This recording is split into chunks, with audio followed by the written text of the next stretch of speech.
right, welcome to your Long Beach Island real estate update with Jennifer Hornick and Bob Palestri.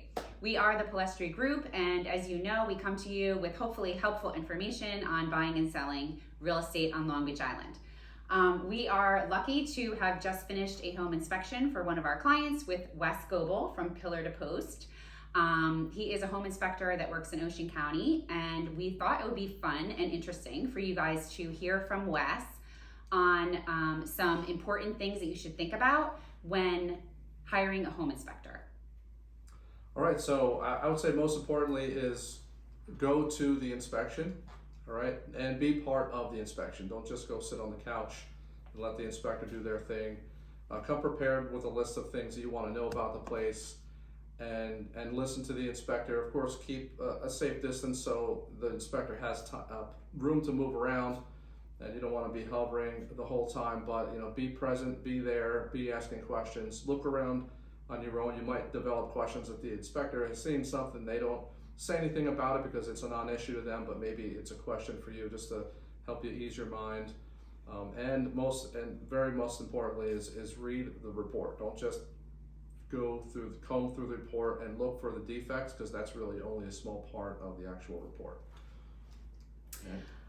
So also, if you have something that you're concerned about with the home, if they have an older roof, or if there's something else that you're concerned about, you should maybe try and bring that to the home inspector's attention. Again, another reason why you always want to be there.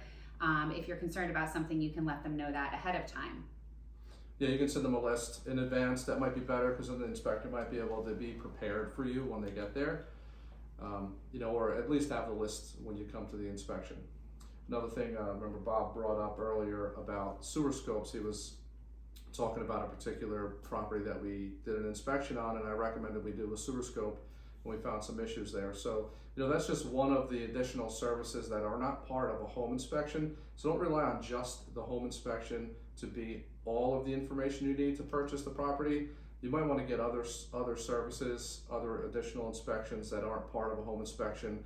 So ask your inspector, are there other services that you provide that we may need at this property, or that you don't provide that we may need at this property that we can get from another company? Because you might need a pool inspection or a bulkhead inspection or mold testing, or like we said a minute ago, the sewer scope. Yep.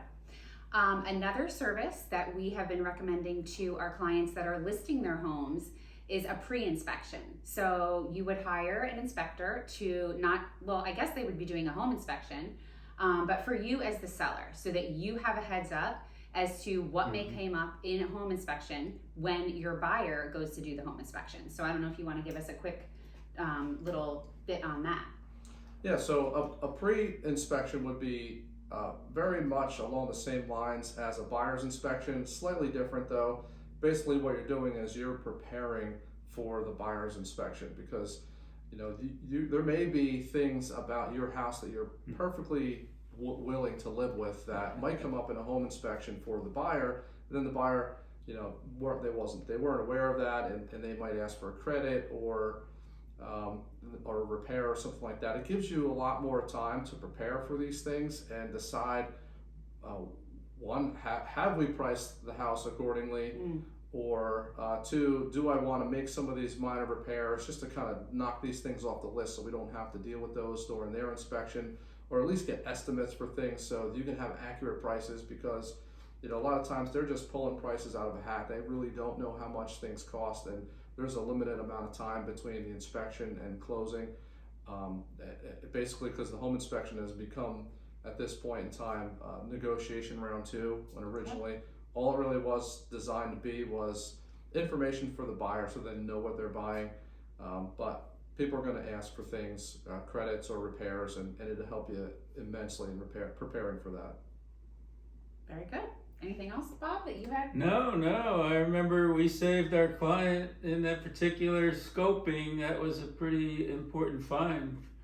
These were old clay sewer pipes that were all broken, and big problem. And it was back and forth with the buyer and seller. Everyone was happy. It was repaired, and it worked out fine. Yeah, if that client just got a home inspection, they wouldn't have even known about it until later on.